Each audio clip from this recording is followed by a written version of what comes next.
삶의 의미를 더하다. 더 인터뷰 제2화. 생로병사의 비밀, 스펀지, 책 읽는 밤, 그리고 결혼 이야기까지. 많은 프로그램의 진행자이자 출연자이셨죠.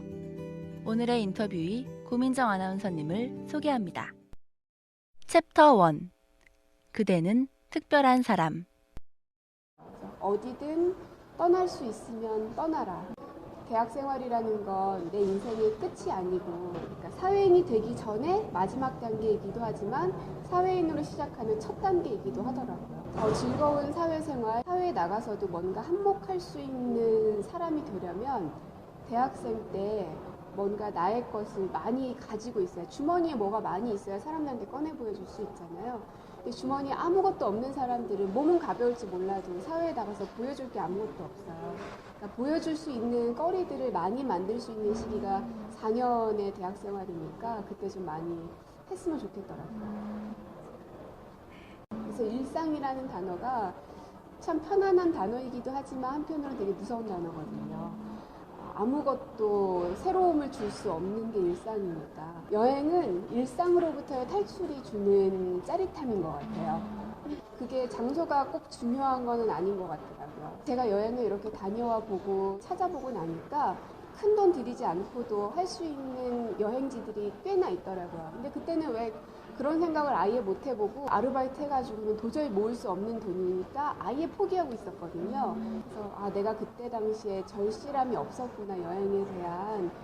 5년차 됐을 때 여행을 하면서 들었던 생각인데, 내가 힘들었던 이유가 뭘까? 아나운서가 되겠다는 생각만 했었지 어떤 아나운서가 되야겠다는 생각을 안 했던 것 같아요. 아나운서를 준비를 했을 때는 그냥 무조건 1년 안에 끝내자라고 생각했고, 시험을 끝내는 그 1년 후에는 아예 이 세상에 존재하지 않는 시간이라고 생각할 정도로 그냥 딱 그때까지만 생각했어요.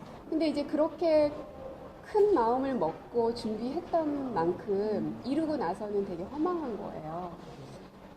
이루긴 이뤘는데 그럼 이제 난 뭐 해야 되나 하는 생각이 들더라고요. 아나운서가 되겠다는 목표만 세우고 아나운서가 됐고, 그리고 그냥 아나운서 생활을 했던 거예요. 그래서 그때 제가 1년 동안 쉬면서 얻었던 거는 앞으로는 문학을 좋아하고 잘하고 그리고 그쪽에 전문할 수 있는 그런 아나운서가 되어야겠다는 생각을 이제 하게 됐죠. 그 목표를 세우고 나니까 이제 막 길이 보이기 시작하더라고요. 내가 그러면 책을 한권 써야 되겠구나. 그리고 책을 더 많이 읽어야 되겠구나. 그리고 그와 관련된 전시나 뭐 이런 게 있으면 부지런히 다녀야 되겠고, 방송도 시청률이 안 나오는 시간대에 사람들이 잘 안 보는 방송이라 할지라도 내가 관심 있어 하는 분야면 더 열심히 해야 되겠구나. 이런 생각들이 들더라고요. 항상 학생들 만나면 하는 얘기가, 직업을 여러분의 꿈으로 삼지 말고 그 직업을 수식할 수 있는 형용사를 뭘로 만들 것인지를 항상 고민하라고 하거든요. 제가 제일 안 좋아하는 책은 자기계발서 책이에요. 왜냐하면 자기계발서들은 아나운서가 되기 위한 100가지 비밀 뭐 이런 식으로 100가지 비밀들을 다 지키지 않으면 아나운서가 되지 않을 것처럼 얘기하는 책들이 자기계발서잖아요. 근데 오히려 지금 이 시대의 경쟁력은 그 100가지를 지키지 않는 게 경쟁력일 수 있지 않나? 라는 그런 생각하거든요. 챕터 2. 샹그릴라의 비밀. 행복에 대한 확신. 근데 그렇게 생각할 수 있었던 건 여행을 하면서 사실 샹그릴라라는 지역을 찾아서 떠났는데, 샹그릴라가 지상낙원이라는 뜻이거든요. 샹그릴라에 딱 도착했는데 하나도 지상낙원이 아니더라고요. 사람들은 막 자꾸 호객행위만 하고 다 돈으로만 그 여행객들을 막 상대하고, 이게 무슨 샹그릴라인가 해가지고 너무 허무했어요. 내가 한 달 반이라는 시간 동안 힘들게 여기까지 왔는데, 게다가 회사까지 그만두고 왔는데 이게 뭔가 싶었는데, 그때 돈도 이제 다 떨어지고 이제 남편이랑 둘이서 허무하다 이제 이러고 있는데, 갑자기 남편이 인터넷에 막 하다가 여기에서 뭐 하루 이틀 정도를 더 가면 무슨 마을이 하나 있는데 거기가 진짜 멋있다더라 하고 얘기를 하더라고요. 그래가지고 고민을 많이 했어요. 갈까 말까. 돈도 없고 힘도 들고 그리고 거기가 고산지대여가지고 몸 컨디션도 안 좋았고 그래도 그때는 그래 뭐 내가 아쉬울 거 없는 상황이니까 일단 가보자. 그리고 이제 막 그냥 무작정 떠났거든요. 그렇게 떠나보니 정말 거기가 샹그릴라더라고요. 이름은 샹그릴라는 아니었지만 내가 책 속에서 봤었던 지상 낙원의 풍경과 사람들의 어떤 인품과 이런 모든 것들이 다 갖춰진 곳이었었거든요. 그래서 거기 와서 딱 느꼈던 건 내가 샹그릴라라고 생각했던 곳에서 여기가 끝이야 라고 단념했더라면 진짜 샹그릴라는 못 만났겠구나 하는 생각이 들더라고요.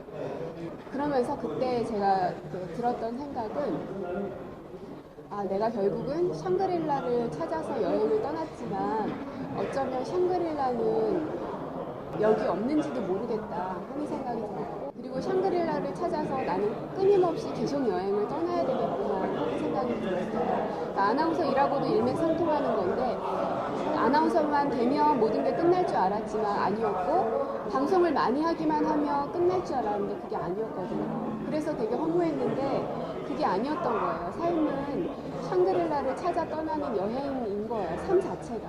그래서 아마 내가 죽을 때까지 계속 나의 이상향, 나의 샹그릴라를 찾아서 계속 떠나야 되는 게 우리 삶이구나.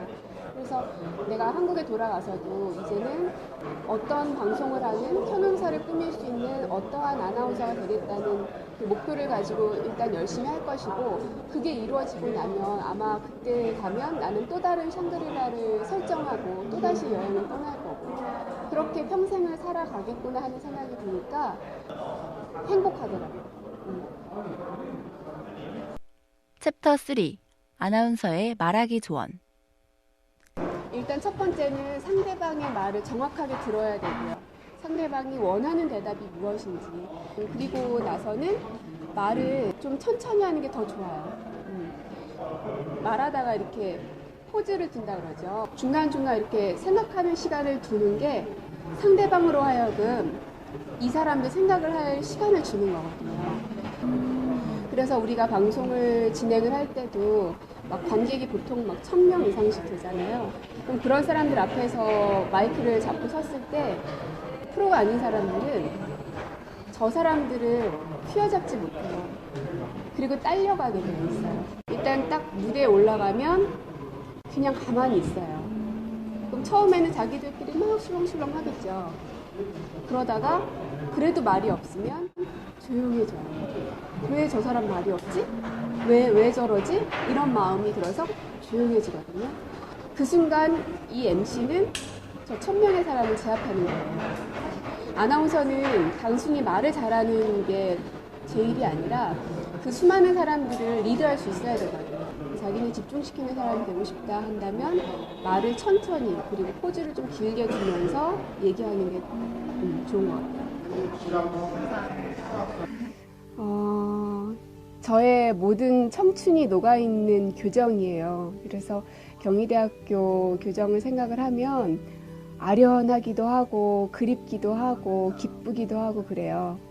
그리고 다시 대학 시절로 돌아가고 싶진 않아요. 왜냐하면 그때 너무 즐겁게 보냈어서 다시 돌아가면 아마 그만큼 못 즐거울 것 같아서 다시 돌아갈 자신은 없더라고요. 그 정도로 제가 즐겁게 느낄 수 있었던 건 하루하루 매 순간순간 되게 소중하게 여겨서 그랬던 것 같아요. 나한테 다시는 돌아오지 않는 시간이니까 대학 4년 동안 정말 할 수 있는 모든 것들을 다 해야지 하고 생각했던 것 같거든요.